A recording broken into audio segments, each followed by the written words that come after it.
So, very good morning and a very warm welcome to all the beautiful aspirants। आप सभी खूबसूरत लोगों का एक बार फिर से बहुत बहुत स्वागत है हमारी इस बेहतरीन से प्लेटफॉर्म पे, जहां पे हम रोजाना करंट अफेयर्स के कुछ बहुत ही इंपॉर्टेंट न्यूज को डिस्कस करते हैं। प्लीज कंफर्म करें in the comment section if I am audible और नॉट। क्या मेरी आवाज आप तक पहुंच पा रही है? फटाफट से कंफर्म करें। तो आज के सेशन में हम लोग कौन कौन से टॉपिक्स के ऊपर बात करेंगे? तो नेशनल स्टेट अफेयर्स के न्यूज रहने वाले हैं, इंटरनेशनल अफेयर्स के, मीटिंग्स एंड समिट्स के, स्पोर्ट्स एंड गेम्स के न्यूज होने वाले हैं, साथ ही साथ मिसलेनियस न्यूज भी होने वाले हैं। तो बढ़ते हैं आज की पहली न्यूज की तरफ। द वेरी फर्स्ट न्यूज आप सभी के सामने है, नेशनल एंड स्टेट अफेयर्स से रिलेटेड। क्या कह रहा है, ध्यान से देखते हैं। पहला न्यूज कह रहा है कि दिल्ली में अकुशल श्रमिकों के लिए संशोधित मासिक न्यूनतम वेतन क्या होने वाली है। यानी कि दिल्ली गवर्नमेंट ने रिसेंटली अनस्किल्ड वर्कर्स जो है उनके मिनिमम वेजेस को यहां पे बढ़ाया है। ठीक है, कितना बढ़ाया है ये बात आपसे क्वेश्चन में पूछा गया। देखो, रिसेंटली क्या हुआ रिसेंटली जो है, जो दिल्ली के जो जॉइंट लेबर कमिश्नर हैं, दिल्ली के जॉइंट लेबर कमिश्नर, ठीक है, कमिश्नर, जिसका नाम क्या है, जिनका नाम है के एम सिंह, जिनका नाम क्या है, के एम सिंह। इन्होंने क्या किया भैया, इन्होंने बोला, ठीक है, इन्होंने बोला कि गवर्नमेंट जो है वो skilled labours unskilled labour unskilled labour, है ना, जो मैट्रिक पास है वो वाले लेबर्स, ठीक है, साथ ही साथ जो ग्रेजुएट है वो वाले लेबर्स, इनकी वेजेस को भैया 500 रुपए तक बढ़ा दिया गया है। इनकी वेजेस को 500 रुपए तक बढ़ा दिया गया है। मैंने क्या कहा, मैंने कहा आपसे कि दिल्ली के अंदर जो जॉइंट कमिश्नर है, लेबर जॉइंट कमिश्नर है, जिनका नाम है के एम सिंह, इन्होंने एक नोटिफिकेशन जारी किया जहां पे इन्होंने बोला कि जो दिल्ली में रहने वाले स्किल्ड लेबर्स हैं, दिल्ली में रहने वाले अनस्किल्ड लेबर्स हैं, दिल्ली में रहने वाले ऐसे लेबर्स जो कि मैट्रिक पास हैं एंड ऐसे लेबर्स जो कि ग्रेजुएट है, उनकी सैलरी को, उनके वेजेस को, है ना, पर मंथ की बात हो रही है, तो पर मंथ 500 रुपए से बढ़ा दिया गया। क्लियर है बात? अब आपसे पूछा है अनस्किल्ड लेबर की अब नई वेज क्या होने वाली है, तो अनस्किल्ड लेबर की नई वेज 18456 होने वाली। क्या होने वाली है? 18456 जो है ये अनस्किल्ड लेबर की वेज होने वाली है। ये बात आपको ध्यान में रखना है, ठीक है। तो न्यू दिल्ली के अंदर जो अनस्किल्ड लेबर है ना, उनकी वेजेस, नई वेज क्या हो गई है, तो नई वेज हो गई है 18456 हो गई है, ठीक है। अगर मैं सेमी स्किल्ड लेबर की बात करूं, अच्छा इसमें सेमी स्किल्ड लेबर भी लिख लेना, semi skilled labour, semi skilled labour भी यहां पे आपको ऐड कर लेना है, ठीक है। तो सेमी स्किल्ड लेबर की बात करूं तो इसकी नई वेजेस 20,371 हो गई है ना, 20,371 हो गई है, ठीक है। 500 रुपए बढ़ा दो इसमें।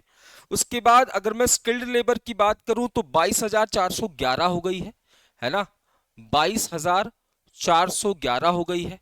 अनस्किल्ड लेबर का हमने देख लिया। अगर मैं मैट्रिक वाले लेबर की बात करूं, जिसने मैट्रिक पास कर रखा है, तो इसका स्केम हो जाएगा कितना, 22,411 रुपए।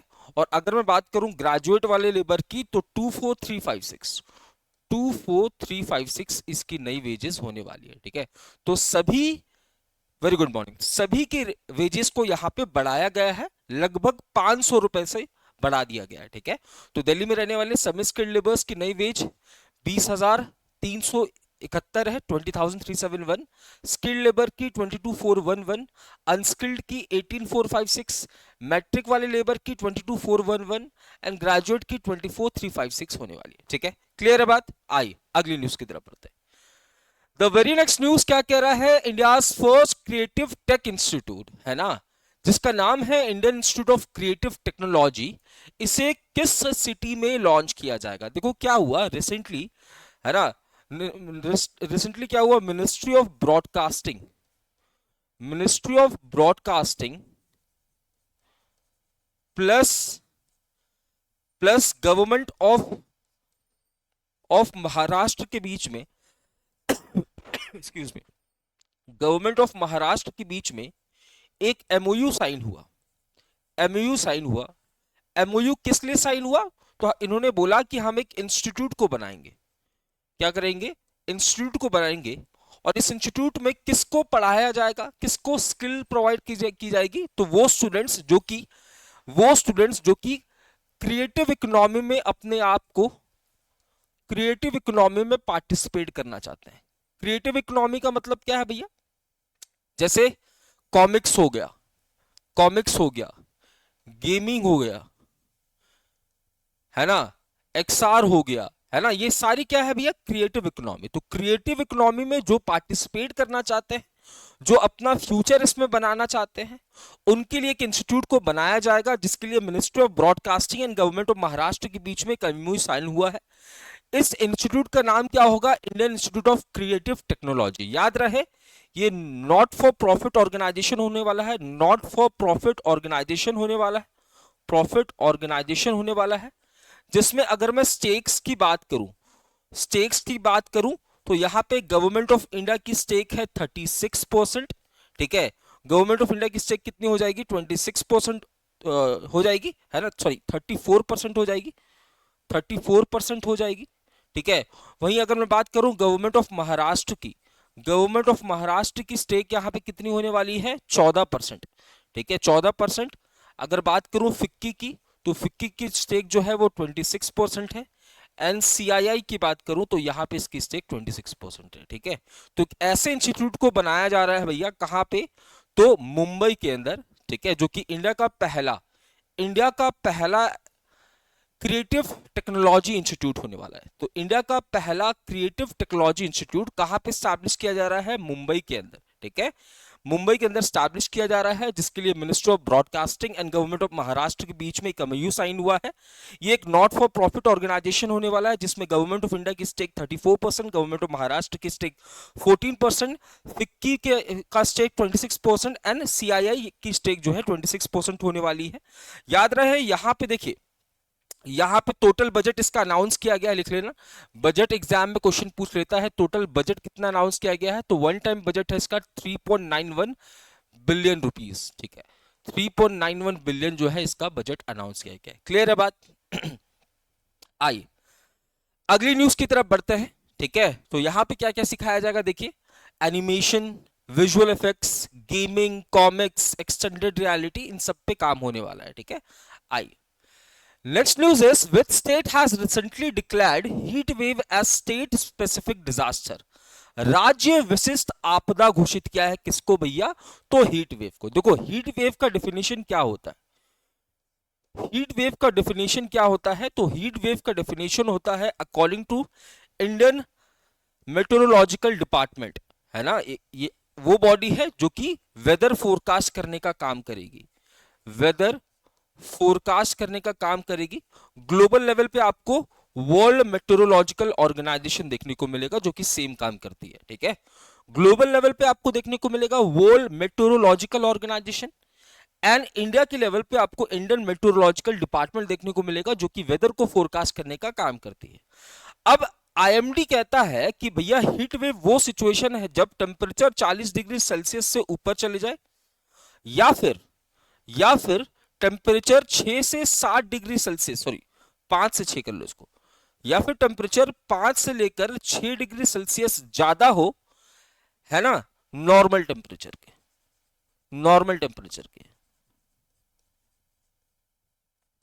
ठीक है। तो इंडियन मेट्रोलॉजिकल डिपार्टमेंट ये कहता है कि हीट वेव वो सिचुएशन है जब टेम्परेचर या तो 40 डिग्री से ज्यादा हो, या फिर टेम्परेचर नॉर्मल टेम्परेचर के 5 से 6 डिग्री सेल्सियस ज्यादा हो। आपने पूछा तो सर सीवियर हीट वेव का कंडीशन क्या है, तो यहां पे सीवियर हीट वेव के लिए कहता है आईएमडी, सीवियर हीट वेव के लिए आईएमडी कहता है कि भैया इसका डेफिनेशन होगा अगर टेम्परेचर 45 डिग्री सेल्सियस से ज्यादा हो, और या फिर, है ना, या फिर 60 degree Celsius above normal temperature हो, अबव नॉर्मल टेम्परेचर हो।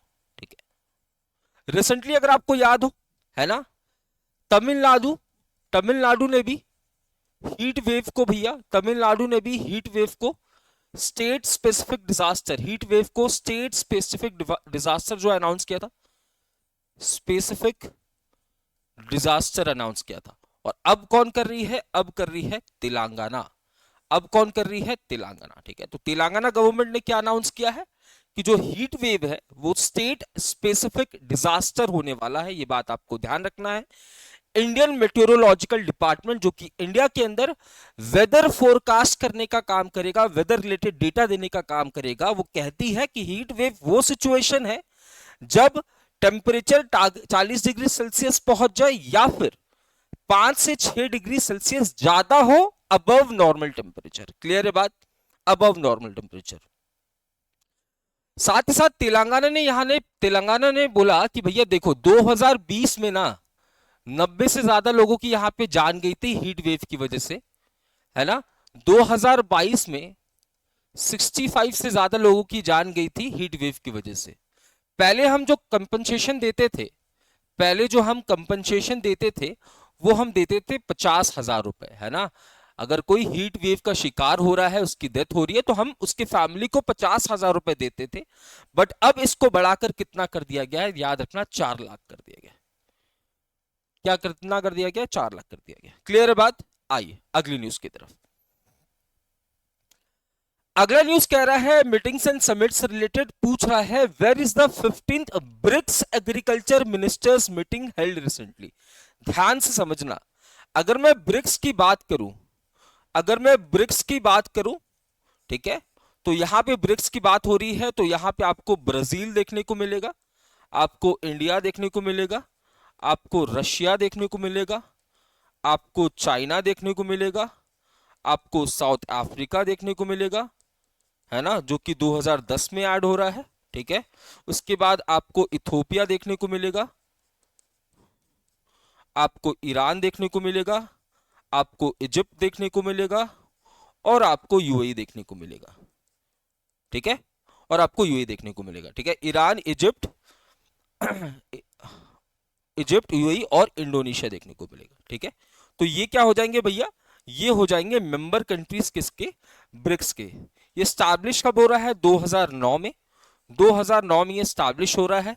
इसकी पहली समिट जो है, पहली समिट कहां पे हुई थी? रशिया के अंदर हुई थी। पहली समिट कहां पे हुई थी? रशिया के अंदर। वही अगर मैं ब्रिक्स की बात करूं, अगर मैं ब्रिक्स की बात करूं तो 2023 में इसकी 15 समिट हुई थी, है ना। 2023 में इसकी 15 समिट हुई थी। 15 समिट हुई थी किसकी? ब्रिक्स की। 2023 में कहां पे? साउथ अफ्रीका के अंदर, अफ्रीका के अंदर। 16 में, 16 वाली समिट इसकी कहां पे हुई थी? कजान के अंदर। कहां पे? कजान के अंदर, यानी कि रशिया की बात कर रहा हूं मैं। ठीक है, और ये जोहान्सबर्ग में हुई थी। और 17th वाली मीटिंग होने वाली है 2024 में। कहां पे? तो ब्राजील के अंदर। ध्यान से समझना। अब आप बोलोगे सर एक बात बताइए, सुनो ध्यान से। अब आप बोलोगे सर एक बात बताइए,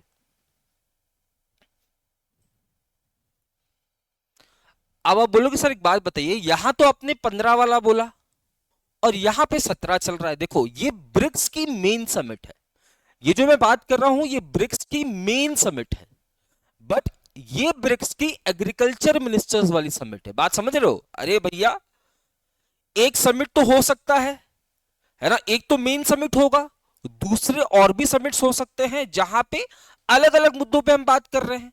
हो सकता है भैया सेंट्रल बैंक के गवर्नर्स की भी मीटिंग होगी, हो सकता है एग्रीकल्चर मिनिस्टर्स की भी मीटिंग होगी, हो सकता है भैया कॉमर्स मिनिस्टर्स की भी मीटिंग होगी। ठीक है, तो याद रहे, है ना, यहां पे बात हो रही है ब्रिक्स के एग्रीकल्चर मिनिस्टर्स की मीटिंग, बट वहां मैंने बात किया ब्रिक्स के मेन मीटिंग के बारे में।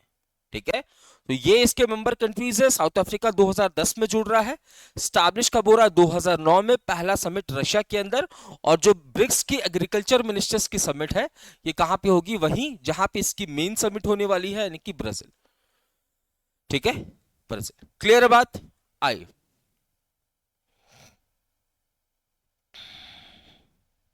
Very good.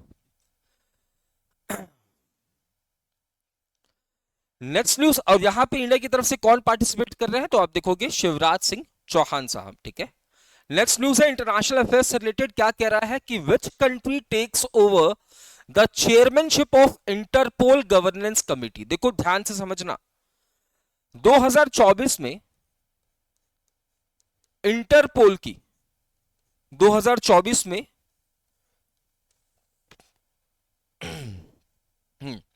2024 में इंटरपोल, जिसे हम इंटरनेशनल पुलिस के नाम से भी जानते हैं, इंटरनेशनल पुलिस के नाम से भी जानते हैं, जिसका हेडक्वार्टर लियोन में देखने को मिलेगा, जिसका हेडक्वार्टर आपको कहां, लियोन के अंदर, है ना। कितने मेंबर कंट्रीज हैं इसमें, तो मेंबर कंट्रीज हो जाएंगे इसमें 196। स्टैब्लिश कब हो रहा है, 1923 को, ठीक है। तो 2024 में इंटरपोल की 92nd जनरल असेंबली हुई, 92nd जनरल असेंबली हुई, यानी कि मेन वाली मीटिंग किसकी, इंटरपोल की। जहां पे हमने क्या स्टैब्लिश किया, हमने स्टैब्लिश किया भैया एक नई बॉडी, जिसका नाम क्या है, नाम है इंटरपोल गवर्नेंस काउंसिल। ध्यान से समझना, मैंने बोला 2024 में इंटरपोल की 92nd जनरल असेंबली की मीटिंग हुई, कहां पे, लियोन के अंदर, क्योंकि लियोन इसका हेडक्वार्टर है, ठीक है। और यहां पे हमने बोला कि इंटरपोल गवर्नेंस कमेटी को हम स्टैब्लिश करेंगे। ये जो इंटरपोल गवर्नेंस कमेटी होगी, इसका काम क्या होगा, तो इंटरपोल की कॉन्स्टिट्यूशन को देखना, है ना, कॉन्स्टिट्यूशन को देखना, लीगल फ्रेमवर्क को चेक करना, लीगल फ्रेमवर्क को चेक करना, ये इसका काम होने वाला है। तो इसको फॉर्म किया गया। अब जैसे ही इसको फॉर्म किया गया, एक साल के बाद, यानी कि अब 2025 के अंदर इसकी चेयरमैनशिप किसके पास आ गई भैया, यूएई के पास। अब चेयरमैनशिप आती कैसे है, तो चेयरमैनशिप आती है वोट से, ठीक है। तो यहां पे जो यूएई की तरफ से जो लीड कर रहे थे भैया, यूएई की तरफ से लीड कर रहे थे, उनका नाम था दाना हुमाइद, ठीक है। बहुत बड़ा नाम है, दाना हुमाइद, याद रख लो, ठीक है। दाना हुमाइद जो है वो उसको लीड कर रहे थे। इनको 67% वोट जो है मिले, 67% वोट। क्लियर है बात। तो सिंपल सी न्यूज थी, क्या था, मैंने बोला इंटरपोल का नाम है, इंटरपोल को हम इंटरनेशनल पुलिस के नाम से भी जानते हैं, ठीक है। ये क्या करता है, 196 जो इसके मेंबर कंट्रीज हैं, उसमें जो पुलिस है उनके बीच में कोऑर्डिनेशन बनाने का काम करता है, क्राइम को कंट्रोल करने का काम करता है। 1923 में स्टैब्लिश हो रहा है, लियोन फ्रांस के अंदर इसका हेडक्वार्टर है, याद रहे, है ना। 196 के मेंबर कंट्रीज है, 1923 में ये स्टैब्लिश हो रहा है, ठीक है। तो 2024 में इसकी 92nd जनरल असेंबली की मीटिंग हुई, जहां पे, है ना, एक नई बॉडी को फॉर्म किया गया, इंटरपोल गवर्नेंस कमेटी, जिसका काम क्या है, इंटरपोल की कॉन्स्टिट्यूशन लीगल फ्रेमवर्क को चेक करना, ठीक है। क्लियर है, बहुत सिंपल सी न्यूज थी। चलिए अगला है स्पोर्ट्स एंड गेम्स से रिलेटेड, आपसे पूछ रहा है who recently won 15th edition of hockey India senior men national championship. देखो, recently 15th edition women's category का भी हुआ, वुमेन्स वाला भी हुआ, है ना। एंड 15th एडिशन भैया मेंस वाला भी समाप्त हो गया, विमेंस वाला भी समाप्त हो गया, मेंस वाला भी समाप्त हो गया। विमेंस वाला मार्च के महीने में हुआ था, ठीक है, मार्च के महीने में हुआ था। विमेंस वाले में भैया कौन जीता था, झारखंड जीता था। वुमेन्स वाले में कौन जीता था, झारखंड जीता था। और मेंस वाले में कौन जीत रहा है भैया, हॉकी पंजाब जीत रहा है, ठीक है। मेंस वाले में कौन जीत रहा है, हॉकी पंजाब जीत रहा है, ठीक है। हुआ कहां है भैया, झांसी के अंदर। कहां पे हुआ है, झांसी के अंदर। वेन्यू क्या हो जाएगा, तो झांसी, ठीक है। तो रिसेंटली क्या हुआ, 15th edition of hockey India senior men's championship, कहां पे, झांसी के अंदर। जीत कौन रहा है, पंजाब जीत रहा है, ठीक है। 15th एडिशन वुमेन्स का भी हुआ था मार्च के महीने में, वहां कौन जीत रहा था, झारखंड जीत रहा था। ये बात आपको ध्यान में रखनी। अगले न्यूज की तरफ बढ़ते हैं। Who won FIDE women's world championship 2025 title. क्या कोई ऐसी महिला है, क्या कोई ऐसी महिला चेस प्लेयर है, विमेन चेस प्लेयर है, जिसने वर्ल्ड चैंपियनशिप जीता हो, चेस वर्ल्ड चैंपियनशिप जीता हो, क्या आप बता सकते हैं, है ना। तो यहां पे बात हो रही है किसकी, फीडे की, ठीक है, फीडे की बात हो रही है। फीडे का मतलब international chess federation, international chess federation, ठीक है। स्टैब्लिश कब हो रहा है, 1924 में, ठीक है, स्टैब्लिश हो रहा है। आर्कैंडी इसके प्रेसिडेंट हो जाएंगे, आर्कैंडी इसके प्रेसिडेंट हो जाएंगे। एंड वाइस प्रेसिडेंट हो जाएंगे भैया हमारे विश्वनाथ आनंद साहब, विश्वनाथ आनंद वाइस प्रेसिडेंट हो जाएंगे, ठीक है। लॉसेन के अंदर इसका हेडक्वार्टर है, कहां पे, लॉसेन स्विट्जरलैंड में आपको इसका हेडक्वार्टर देखने को मिलने वाला है, किसका, तो इंटरनेशनल चेस फेडरेशन का स्टैब्लिश हो रहा है 1924 में। आरकंडी भाई साहब इसके प्रेसिडेंट हो जाएंगे, वाइस प्रेसिडेंट हो जाएंगे विश्वनाथ आनंद, ठीक है। लॉसिन स्विट्जरलैंड के अंदर इसका हेडक्वार्टर है। ये चेस के सभी इंटरनेशनल टूर्नामेंट्स को कंडक्ट कराने का काम करता है, ठीक है। अगर बात करूं मैं भैया विश्वनाथ आनंद की, तो याद रखना भारत के, है ना, भारत के पहले वर्ल्ड चैंपियन भी यही थे। भारत के पहले वर्ल्ड चैंपियन भी यही थे 2007 में, है ना। एंड भारत के पहले ग्रैंड मास्टर भी यही थे, ठीक है। अगर बात करूं फर्स्ट वुमेन ग्रैंड मास्टर की, तो फर्स्ट वुमेन ग्रैंड मास्टर कौन थी भैया? विजय लक्ष्मी। कौन थी? विजय लक्ष्मी, ठीक है, 2001। 2001। And second women grand master कौन थी? तो सेकंड वुमेन ग्रैंड मास्टर थी कुनारू हम्पी, जो इस पर्टिकुलर टूर्नामेंट में सेकंड पोजीशन पे आपको देखने को मिल रही है। तो इस पर्टिकुलर टूर्नामेंट में सेकंड पोजीशन पे देखने को मिल रही है, ठीक है। ऑप्शन सी, वेरी गुड, है ना। कौन जीत रही है भैया? तो याद रखना, ये जो वर्ल्ड चैंपियनशिप है, ठीक है, ये कौन जीत रही है? जू वेंजुम जीत रही है। कहां से है भैया? चाइना से ये बिलोंग करती हैं। जू वेंजुम जो है वो जीत रही है, चाइना से ये बिलोंग करती हैं। ये बात आपको ध्यान में रखना है, ठीक है। और ये पहली बार नहीं जीत रही है ना, ये पहली बार वर्ल्ड चैंपियन नहीं जीत रही है। याद रखना, जू वेंजुम जो है भैया, ये बेसिकली क्या होता है ना, बेसिकली होता ये है कि हर साल टूर्नामेंट्स कंडक्ट किए जाते हैं, है ना, वर्ल्ड चैंपियनशिप के। तो मेरे पास अगर टाइटल है ना, तो मेरी मर्जी है कि मैं इस टाइटल को बचाना चाहता हूं या नहीं बचाना चाहता हूं। जैसे मैग्नस कार्लसन के समय में क्या हुआ था? मैग्नस कार्लसन वो व्यक्ति हैं जो कि सबसे लंबे समय तक वर्ल्ड चैंपियन रहे, और फिर उन्होंने बोला कि मैं अपना जो ट्रॉफी है, अपना जो टाइटल है, वो कॉन्टेस्ट नहीं करना चाहता हूं। इसीलिए जो है डिंग लिरिन जीत गए थे, है ना। इसीलिए डिंग लिरिन जो है उस समय जीत गया था, क्योंकि मैग्नस कार्लसन ने पार्टिसिपेट ही नहीं किया था, ठीक है। अगर मैग्नस कार्लसन चाहते तो फिर से डिंग लिरिन के साथ कॉम्पीट करते, बट वहां भी उन्होंने पार्टिसिपेट नहीं किया, और फिर डी गुकेश जो है वर्ल्ड चैंपियन बन गए। याद रखना, ठीक है। तो ये आपके पास ऑप्शन होता है कि आप, आपकी मर्जी, आप अपना टाइटल जो है वो बचाना चाहते हो कि नहीं, ठीक है। तो यहां पे जू वेंजुम चाइना की है, इन्होंने वर्ल्ड चैंपियनशिप का टाइटल जीत लिया है, ठीक है। अगली न्यूज, अवार्ड्स एंड रिवॉर्ड्स की बात हो रही है, और सेकंड पोजीशन पे कुनारू हम्पी है, ठीक है। याद रखना, लिख लेना, सेकंड पोजीशन पे कुनारू हम्पी है। इन्होंने इसको हराया है, इन्होंने इसको हराया है, ठीक है। और सेकंड पोजीशन पे कुनारू हम्पी है। Next news, awards and rewards की बात हो रही है। PM Modi recently awarded GI certificates to 21 products of which state? भैया 21 प्रोडक्ट्स को जीआई टैग मिल रहे हैं। तो जीआई टैग से रिलेटेड हमने काफी बातें की हुई है। जीआई टैग, है ना, इससे रिलेटेड एक्ट आता है 1999 में, इंप्लीमेंट होता है 2003 में, 2003 में, ठीक है।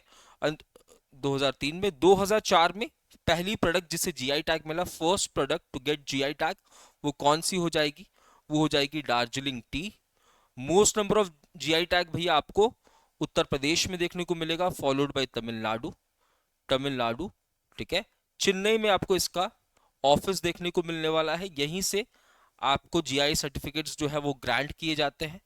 10 सालों के लिए जीआई टैग मिलता है, जिसे आप दोबारा रिन्यू करवा सकते हैं, है ना। तो यहाँ पे उत्तर प्रदेश के 21 प्रोडक्ट को यहाँ पे जीआई सर्टिफिकेट्स प्रोवाइड किया गया है ना, किसके द्वारा? तो हाँ, जीआई टैग का टारगेट है 10,000 प्रोडक्ट्स बाय 2030, वेरी गुड, है ना। 2030 तक 10,000 प्रोडक्ट्स ऐसे होंगे, है ना, जिसको जीआई टैग मिल चुका होगा, ठीक है। आइए, ठीक है। तो ये था हमारा आज का सेशन। आई होप आप सभी को चीजें समझ में आई होगी, ठीक है। सेशन कैसा लगा ये बात आप कमेंट सेक्शन में शेयर कर सकते हैं।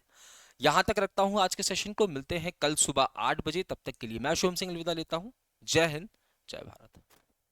Thank you so much everyone.